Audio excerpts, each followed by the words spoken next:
माझ्या मित्रांनो, जगा आणि जगू द्या. मी सुचित्रा सुर्वे. मी आदिवासी विकास परिषद ठाणे जिल्हा महासचिव आहे. आमचे संस्थापक अध्यक्ष वकील आहेत मदन गोवारीकर साहेब. त्यांनी आम्हाला पूर्ण मुभा दिलेली आहे. त्यांना माहिती आहे त्यांचे कार्यकर्ते सक्षम आहेत.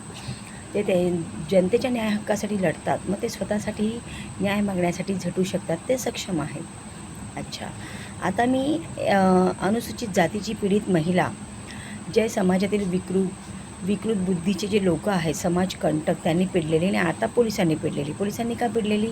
पोलिसांनी फक्त हद्दीचा बहाणा करून 2 वर्ष ॲट्रॉसिटीच्या FIRला विलंब केलेला आहे. अतिशय दिरंगाई झालेली आहे. 2 वर्ष FIRला दिरंगाई होऊ शकते का? मी पाठपुरावा सतत केलेला आहे. 41 अर्ज दिलेले आहेत मी सगळीकडे दाद मागण्यासाठी. आणि DCP साहेब, दोन्ही ACP साहेब त्यांनी ऑर्डर दिलेली आहे. FIR घेतसुद्धा होते क्राईमचे खरटकर साहेब, तरी व्यत्यय ही लाईनचे जे मी बोलले उपनिरीक्षक श्रीराम पडवळे यांनी आणला. ते हातमिळवणी केलेली आहे त्यांनी आरोपींची बचावासाठी व स्वबचावासाठी. त्यांनी खूप चुका केल्या आहेत. हद्द असताना हिल्लाईन पोलीस स्टेशन तरी मुद्दाम मानपाडा सांगितलं पहिल्या दिवशी. आणि माझा मर्म तोच होता, हो FIR इकडे घ्या की तिकडे घ्या.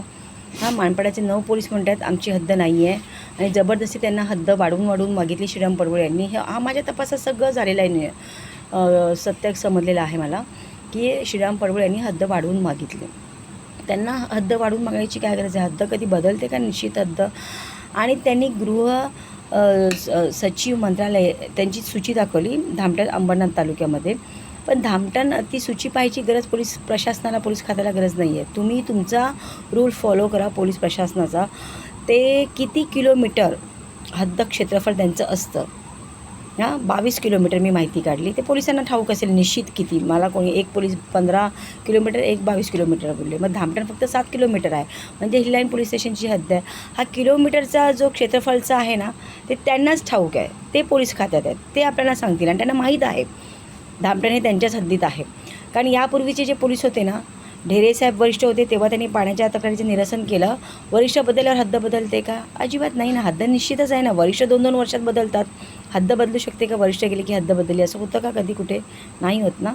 बरं, ढेरे साहेब आहेत त्याच्या आधीपासून पण मी तक्रारी दिलेल्या आहेत धामटणच्या. आणि बऱ्याच लोकांच्या तक्रारी तिकडे आहेत, ते पण मी सांगितलं. एवढ्या लोकांच्या तक्रारी आहेत. आणि दुसरी गोष्ट, त्याच चाळीत, त्याच घरात, संकुल चाळीत, त्याच घरात मी होते तेव्हा ढेरे साहेबांनी निरसन केलं. नंतर अजून एक अर्ज मी दिलेला आहे. तिथे 2 अर्ज तिकडे गेलेले आहेत बिफोर, पण हल्ला होण्याच्या आधी त्या चाळीत. बरं, हल्ला होणार आहे मला कळलं होतं. मला थोडं चाहूल लागली होती. यांचे काहीतरी कटकार असतात माझ्या विरोधात आहेत. आणि त्यांना कोणतरी पोलीस सामील होता. आणि तो पोलीस कोण आहे तो पण मला तपास काढायचा होता. मी पाठपुरावा तर केला होता माझ्या अर्जाचा. त्यांनीच दिरंगाई केली. मला उत्तर द्यायला पाहिजे ना. अर्जाचे लगेच निरसन होतं, या आम्ही तुमचा FIR घेतो, तुमचे अर्ज मिळालेत. जो मी 29 ऑगस्टला मी ACP रामनगर अंबरनाथ ह्यांचे मानपडायचे त्यांना पण मी दिला होता अर्ज. ॲट्रॉसिटीचा FIR घ्यायला विलंब आणि असा कुठला फरमान आला आहे का ॲट्रॉसिटीचा FIR त्वरित घेऊन ये म्हणून वगैरे? तर तो अर्ज लपून ठेवला कोणीतरी. तो ढेबरेने तसा लपून ठेवला होता. आणि 3 डिसेंबरला हद्द नसताना हद्द समजपत्र काढतात, काय तुम्हाला सांगायचं अर्जाबाबत तर या. आणि मी गेलेसुद्धा 2-2.5 तास बसून ठेवलं. सांगतं त्यांना माफी मागायला सांगतो. त्या बायका माफी काय म्हणून मागणार आहेत? ज्यांनी इतकं मला छळलं. आणि हे काय पोलीस त्यांना म्हणतात माफी मागतो. म्हणजे अच्छा, माफी लेखी मागतात का माझी? तर म्हणतात नाही. मग तुम्ही कोण सांगताय माफी मागायला सांगतो? तुम्ही घटनास्थळी उपस्थित असता का? मला त्यांनी किती छळणूक केली, मला किती माझ्या आत्मसन्मानाला तर ठेच पोचेल असं त्यांनी किती भाषाशैली वापरली. त्यांना माहीत होतं मी कुठल्या जातीची आहे, तरीसुद्धा जातीवरून बोलायची गरज काय आहे? मी फक्त माझ्या दरवाज्यात कचरा टाकू नको बोलली. हा विषय जातीवर जाऊ शकतो का? कोणी कोणाच्या जातीला बोलू शकतं का? विषय कचरा, त्यांच्या डोक्यातच कचरा भरलेला आहे. तर त्या बायका अशाच बघणार. त्यांना त्यांचे अपराध मी बाहेर काढू शकते, त्यांना मी पकडून देऊ शकते पोलीस स्टेशनला. त्यांनी असे काही गुन्हे केले होते फार गंभीर. ते मी बिफोर सांगितलं होतं श्रीराम पडवळे यांना. पादीर पण सांगितलं होतं कॉन्स्टेबलला. यांनी नवऱ्याला, जो कीर्ती जोशी आहे, नवरा नाही ते लिव्ह इन रिलेशनशिप जगत होती ती बाई, नसरीन बानो, बाळ डान्सर, धारावीची मुन्नी बाई. तिची एका पुरुषाची एक मुलगी, दुसऱ्याची नेहा त्या कीर्ती जोशीची. आणि त्या कीर्ती जोशीला यांनी 2022च्या नवरात्रीच्या एक दिवस आधी भिंतीला डोकं आपटून मारलं घरामध्ये. लोकांना संशय पण, लोकांनी मला सांगितलं होतं. या मायलेकींनी नसरीन बानो, सोनू, नेहाने वडिलांना भिंतीला डोकं आपटून मारलेला आहे. त्याचा खून केला आहे त्या लोकांनी.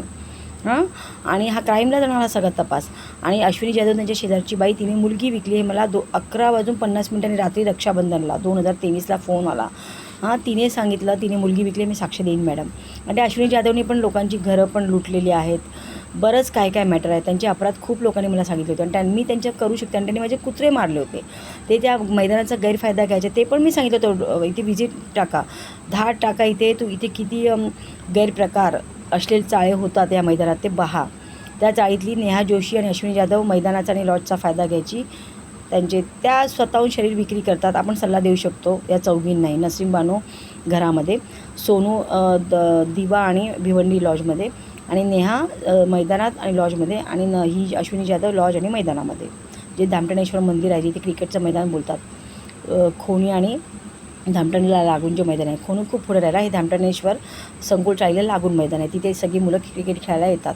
बरं, त्या खोणी गावच्या मुलांनी, भालच्या, निवाळीच्या सर्वांनी मला रिपोर्ट दिला, मॅडम मी आउटलाईनच्या ह्या चार बायका आहे आणि चाळीतले पण बोलले, यांच्यामुळे नाव पूर्ण चाळीचं खराब होतं मॅडम, त्यांना धडा शिकवायची कारवाई झाली पाहिजे, असं काहीतरी करा. त्यांना ते कळलं होतं, त्यांना ती चाहूल लागली होती. कार्यकर्ता आम्हाला आमचे धंदे जे आहेत अनैतिक धंदे त्यांचे जे चालतात ते बंद होतील. त्यांनी काय अपराध केले ते मी बोलू शकते पोलिसांना, म्हणून त्यांनी मला टार्गेट करून, मी तर त्यांच्याशी बोलत पण नव्हती, मला त्याच्यात समजल्या त्या कुठल्या टाईपच्या बायका आहेत. मग तुमच्याशी जर मी बोलतच नाही, तुम्हाला मी काही त्रास दिला नाही, एकही अपशब्द नाही वापरला आहे, पण त्यांनी इतका मला त्रास दिला.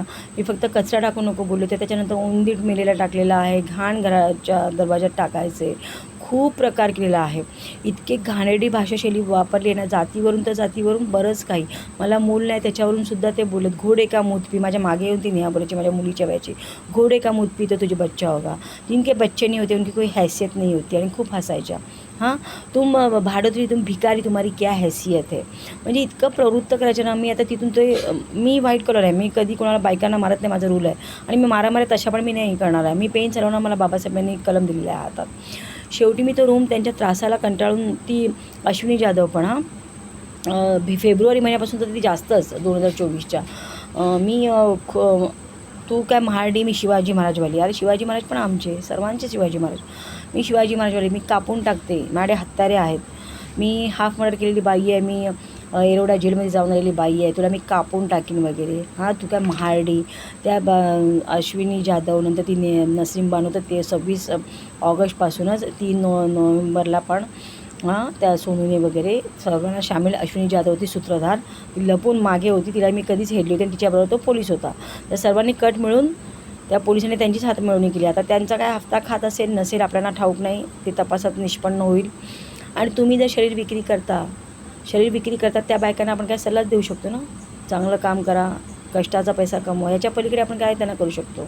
पण त्या समाजाची लायकी घालवतात, इतर लोकांना त्रास देतात, त्यांना लुटतात. आणि त्यांनी बऱ्याच मुलांना लुटलेलं आहे त्या लोकांनी. आणि आई स्वतः त्यांना नाबालिक असल्यापासून बारमध्ये पाठवतो. त्यांनी हे अश्विनी जाधवला पण माहीत होतं. मग अश्विनी जाधवचं मुलगी विकलेल्या नेहाला माहीत होतं. नेहा बारमध्ये गेली होती अश्विनी जाधव बरोबर, पण नाबालिक असल्यापासून त्याच्या आईनेच पाठवली होती. म्हणून हे सगळ्या एक झाल्या चौघीजणी, की तू जर वाईट वागलेली आहेस, कुकर्म केलेली आहेस, तिने पण केलेले आहेत. म्हणजे त्या लोकी कशा एक झाल्या. हां, मग आपण सूर्य मॅडमलाच इथून घालूया ना, ती कार्यकर्ता आहे, ती अश्विनी जाधव हे पण बोलली ती, चल निघ इथून, आमचे धंदे बंद आहेत. ती त्या कुत्र्याकडे बघून बोलत होती, तिच्या दरवाजात बसतो लडकू, चल निघ इथून, माझ्याकडे लक्षाने दाखवते कुत्र्याला लात मारून, चल निघ इथून, चल इथून चालू, पण आमचे धंदे बंद आहेत. हे काय बोलणं चाललं आहे तुमचं. जातीवरून तर तिने बाबा माहीत असून तिने इतक्या वेळा बोलले. त्यांना जेव्हा मूड बनेल, चला आज हिला जातीवरून बोललं पाहिजे, ए नीच जात की महाडी, तुझे या रहने नहीं देंगे, तुझे इधर रखा ही कोण, ओनर का भी कंप्लेंट करेंगे. आणि ओनर तर काहीच बोललेला आहे, आणि ओनरची पण कंप्लेंट होते. जर तुम्ही भाडोत्र्यांची दखल घेत नाही तर कंप्लेंट तशी कायद्याने ओनरची पण होते. तुम्ही का नाही भाडोत्र्यांना प्रोटेक्शन दिलंच. ती बाई गप्प बसली, कारण तिच्याच भावाबरोबर हिची अनैतिक संबंध. 3 लाख 3.5 लाखाला लुटलेला विकासला. त्याच्या बायकोने मला आधीच सांगितलं होतं त्याच्या आईत राहण्यापूर्वी, की नेहाने नवऱ्याला लुटून खाल्ला आहे गुडियाच्या. आणि नेहाने नंतर दुसरा मुलगा पाहिला. ती बरेच मुलं बदलतच होती. हां, कारण आईनेच सांगून ठेवलं होतं, म्हातारा असो, तरुण असो, म्हातारा असो, बस धंदा कर, पैसे आण.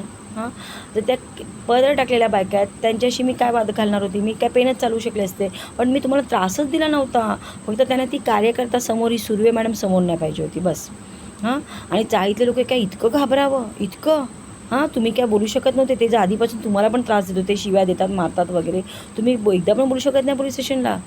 हे कुठलं दहशत आहे त्या बायकांचं, चौघींचं. आणि त्यांची कुठेतरी हात मिळवणी आहे पोलिसांबरोबर. म्हणून त्या मला बोलायच्या, अश्विनी जाधव, नसीम बानो, तू मानपडा जा के हिल्लन जा, हमारा कुछ नहीं बिगड़ेगा. कायदा हमारे डॅश डॅश के नीचे. ते खूप तिने ॲबॉर्शन केलं त्या मुलीने, नेहा जोशीने. हां, ती जेव्हा साहेबांनी फोन केला, ज्ञानेश्वर चव्हाण साहेबांनी, जेव्हा मी प्रत्यक्ष भेटून त्यांना दिलं, मी आता नाही तर उपोषण मला करावं लागणार 18 तारखेपासून सर, जर माझा FIR नाही घेतला तर माझा जो अधिकारापासून मला वंचित ठेवलेला आहे. तर ते तिकडून पोलीस सांगतात की ती नाबालिक आहे. नाबालिक ती तेव्हा होती आणि ती बालिक झाली तेव्हा पण तिने मला जातीवरून बोलली आणि खूप त्रास दिलेला आहे. हां, म्हणजे ते पोलीस काय वाचवायला काय रिझन देतात. नसीम बानो, अश्विनी जाधव, सोनू या नाबालिक नाही, वय आहे त्यांच्याबरोबर, आणि नेहा पण आता 21 वर्षाची आहे. बरं, त्या 4 बायकांचा FIR होता ॲट्रॉसिटीचा, तो घेतला नाही. मी घर सोडलं, कारण पदर टाकलेल्या बायकांच्या नादी आपण लागू नाही शकत. मी ते घर सोडलं भाड्याचं. मी स्वतःचं 5 गुंठे जमीन घेऊन 1 गुंठा तिथे घर बांधलं. त्या बाजूचा कारखानेवाला आहे. हां, कुत्रे त्यांनी पण मारले होते, त्या बायकांनी माझे विष देऊन काठीने मारले होते. ते पण मी पोलिसांना फोटो दाखवले, सांगितलं, पण दखल नाही घेतली पळवळ्यांनी. मी 2 कॅमेरे पण लावले होते माझ्या खिडकीमध्ये हॉलच्या, की कॅच हवं आहे, किती मला बोलतात काय, ते किती घाणेरडं पाणी टाकायच्या, लादी पुसलेलं पाणी पण माझ्या कुंड्यांमध्ये, तुळशीमध्ये, दरवाज्यात, खिडकीखाली टाकायच्या. ते लोकांनी पण पाहिलं. उंदीर टाकून मारायचा, ह्याने पण उंदीर टाकल्या, मांस ढोराचं आणून टाकलं माझ्या दरवाजात, ह्याने पण बोललेलं आहे. 2 FIR आहेत त्या 4 बायकांचे, आणि हा भैया आहे वीरेंद्र कुमार निषाद.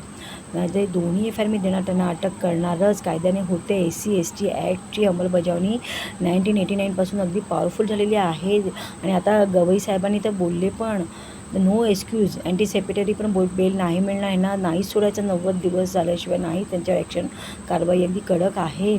आणि अत्याचार ज्यांनी मला ज्यावर केला ना, त्या 4 महिन्यांनी मला जगणं मुश्किल केलं. मी रात्रीची पण झोपेतून उठायची, इतकं तडफड माझा जीव आहे. मग आम्हाला उपोषण, आम्हाला 2 तास नाही जेवली तर मी चक्कर येते. अरे मग असं पण मरण आहे ना. माझ्या जे कानावर त्याचे ते शब्द आहेत ना, ती भाषा शैली, मी रील बनवते ना मित्रांनो, मी तो रील बनवला आहे, तुम्ही बघा. ऑगस्ट महिन्यामधला 2023चा.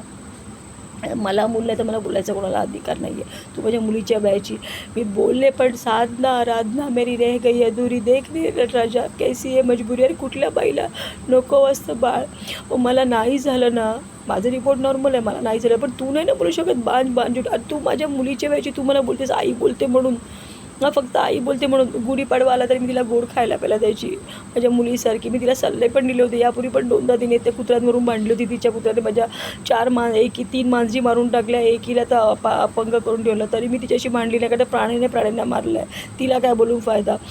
तरी पण त्या बाईने फक्त धंदा करता यावा तिला, तिच्या मुलींना, ती शेजारची बाई म्हणून तिने फक्त तिला सुर्वे मॅडम नको म्हणून तिने मला कट कारस्थान केलं. जातीवरून बोलली, माझ्या दरवाजात लाथा, काठी, द्वेष, मत्सर, बाप रे, जलसी प्रकार, आणि किती वेळा माझ्या आत्मसन्मानाला ठेच पोचेल असं.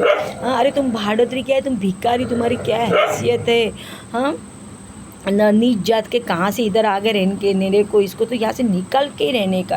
आणि नीच जात की तर तिला पाहिजे तेव्हा, हे महाडी नीच जात की तिला पाहिजे तेव्हा, त्या चौघींना मुडेल तेव्हा नीच जात की. म्हणजे त्याच्यात जातीवरून ती फक्त सोनू जातीवरून नव्हती बोलली, ती दुसरं असलेली घाणेरडं बोलली ती. आणि ती मुद्दामून स्वतःच्या बचावासाठी सांगते. ती सोनू आहे ना, ती SC आहे म्हणून. ती SC नाही आहे, ती मुस्लिम आहे. तिला वाचावी म्हणून ती आता खोटं सांगते बहाणा. माझ्याकडे माझा SCचा मी बौद्ध आहे तो दाखला आहे. ती मुस्लिम आहे, नसीम बानो. नेहा जोशी गुजराती आहे. सोनू मुस्लिमच आहे. आणि अश्विनी जाधव ही काहीतरी मराठा आहे. आणि या चौघींचेही अपराध पूर्ण गावाला, सर्व मुलांना बऱ्याच माहिती आहे. त्या खोनीच्या पण सदस्यांनी सांगितलं, मॅडम यांचा रेकॉर्ड खराब आहे, यांनी बऱ्याच मुलांना लुटलं, यांच्या घरची लोकं पण त्या लुटलेल्या, यांना मारायला पण गेल्या होत्या, त्या पळून गेल्या होत्या. 1.5 वर्ष त्या चाळीत नव्हत्या तेव्हा मी त्या चाळीत राहायला गेले होते, ओळखीचे लोकं म्हणून, आणि मैदानजवळ माझ्या डॉग्सला फिरवायला म्हणून. पण ते सगळं मला अपेक्षा नव्हती, अपेक्षेच्या बाहेर ते वागले. जर मी कोणाला त्रास नाही दिला तर मला इतका त्रास का. आणि मी आता, माझे बाबासाहेब बोलले, मी हिंदू महार म्हणून नाही मरणार. त्यांनी धम्मपरिवर्तन केलं, इतके तेव्हाही अत्याचार झाले ते सवर्णांकडून आमच्या अनुसूचित जातीच्या लोकांवर, मागासवर्गीय लोकांवर. मग आत्ताही मी त्या संजय जाधवांना पण ॲडिशनल CPना बोलले, मी बौद्ध म्हणून मरीन, मी नीच जात की मी महाडी नाहीच आहे. माझी जात माहीत असून असताना किती बोलायचं. अरे बोलायला लिमिट असतं ना. अरे किती वेळा जातीवरून ती बोललेली आहे की तू निघ, माझा द्वेष करू नये, नीच जात की महाडी, निघ इधरचे, निघ. मग ते तू निघ म्हणजे का, तू निकल म्हणजे त्यांना त्यांचे घाणेरडे धंदे करायचे होते. मग ही कार्यकर्ता समोर आहे, ही पकडून देऊ शकते. आणि पोलिसांना तर त्यांनी दोन्ही साईडचे मॅनेज केले होते, तिकडूनचे 3 पोलीस आणि इकडूनचे 3 पोलीस. जबाब तर त्यांना द्यावाच लागणार. तुम्ही ॲट्रॉसिटीचं FIR एवढ्या दिरंगाई का केलीत? काय कारणास्तव? हद्द विषय दुय्यम आहे हो. आधी FIR तर नोंद होतोच ना ॲट्रॉसिटीचा, त्वरित होतो. साक्षीदाराची साक्ष पण 27 ऑगस्ट 2023ला श्रीराम पडवळे यांनी घेतली. त्या व्हिडिओमध्ये ते मला जातीवाचक किती बोलतात, तो व्हिडिओ पण त्यांनी पूर्ण पाहिला नाही. मी तर बोलले मला किती जातीवाचक त्यांनी शिवाय दिल्यात, पण त्यांना वाचवण्यासाठी त्यांनी साक्षीदार तपासला. साक्षीदार तुम्ही तपासता. मी पोलिसांना मानपाड्याच्या पण बोलली, माझं संशोधन चाललं आहे, ॲट्रॉसिटी का फेल होतात किंवा ॲट्रॉसिटीचे दाखल होण्यासाठी विलंब का करतात, माझं संशोधन चाललेलं आहे. मी बरेच मॅटर मी अभ्यासले आहेत की खैरलांजी मॅटरमध्ये काय झालं, तसे बरेच असे मॅटर आहेत. आदेश भालेराव, संकेत भोसले, काय हे एकाने जयंती साजरी करणार म्हणून त्याला द्वेषाने मारलं. संकेत भोसलेचं काय झालं ते पण तुम्ही सर्वांनी पाहिलेलं आहे. म्हणजे इतका अजूनही अनुसूचित मागासवर्गीयांचा तुम्हाला इतका द्वेष आहे? आम्ही माणसं नाही आहेत का? आम्ही तथागत गौतम बुद्धांना शरण गेलो म्हणून आम्ही शांततेचा मार्ग स्वीकारला, म्हणून मी खूप संयम पाळला. ते जेव्हा बोलायचे माझ्याऐवजी दुसरी बाई असते त्यांना मारलं असतं. मी मारलं नाही, पण मी संयम पाळला की नको, अशा बायकांच्या नादी आपण नाही लागू शकत. पण मी तो अत्याचार किती सहन करू? माझ्या अत्याचाराची ना मी तुम्हाला वाचून दाखवीन. माझं FIR नोंद होऊ द्या. त्यांनी त्या 26 ऑगस्ट 2023पासून मी 24च्या 19 मेला घर सोडलं. हे घर बांधून पण झालं नव्हतं. 3 दिवस आम्ही जंगलात थांबलो होतो. मग थोडं घर बांधून व्हायचं तर सामान थोडं घेऊन आलो होतो. पूर्ण सामान 5 जूनला आणलं आम्ही त्या चाळीतून. ती चाळ पुढेच आहे, इथे पुढे त्या प्राण्यांना पण सुखाने जगता यावं, मला पण सुखाने जगता यावं म्हणून या असं भयान जंगलात इथे बघा अंधार बघा. हा 7 नंतर इतका भयान अंधार असतो इथे. ही लोकवस्तीपासून जरा मी फक्त बाजूलाच एकच कारखाना आहे, इथे लोक नाही आहेत. तिकडे पुढे आहेत, त्या चाळ तिकडे पुढे आहे. या प्राण्यांना सुखात जगता यावं आणि मला सुखात जगता यावं. मला कोणाचाही त्रास नको. मी कोणाला त्रास देत नाही म्हणून मी बोलते जगा आणि जगू द्या. जिओ और जीने दो शान से जिओ. का कोणाला त्रास देतो? द्वेष भावना, जलसी मत्सर. आजही आमच्या जातीचा इतका अपमान. नीच जात की महारडी त्यानं कसं बोललं होतं? अरे मी बौद्ध आहे ना, मी बौद्ध आहे तरी मी नीच जात की मी महारडी. आणि किती वेळा, माय गॉड, 100 वेळा बोलल्या तरी कमी मी म्हणेन, त्याच्यापेक्षा जास्त बोललेल्या आहेत.